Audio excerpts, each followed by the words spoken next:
சேலத்துல வந்து விஜயன் அவர்கள் ஒரு பொதுக்கூட்டம் நடத்தினாரு. அங்க வந்து அவங்களுடைய கட்சி நிர்வாகிகள், பெண்கள், குழந்தைகள் உட்பட, குழந்தைங்க கூட்டுறான்னு சொன்னா அந்த கட்சியில இருக்கிறவங்க கூட்டுருவாங்க.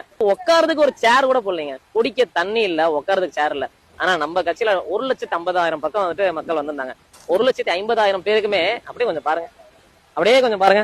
அண்ணன் சொல்றாரு 1,50,000 சேர் போட்டாங்களாம், 1,50,000 மக்களும் வந்தாங்களாம். வாய்க்கு வந்தாலும் அளந்து விடாதீங்க ப்ரோ. காசு கொடுக்காம மாநாட்டுக்கு ஃபஸ்ட்டு ஆள் வருவாங்களா? சும்மா கையில் காசு வாங்கிட்டோம்னு தாவுக பற்றி ஏதாவது ஒன்று குறை சொல்லிக்கிட்டே இருக்கிறது, அதான் ஒரு வேலையே. 1,50,000 பேர் வந்தாங்களாம். காசு கொடுக்கலாட்டி ஒருத்தன் வந்திருக்க மாட்டான்.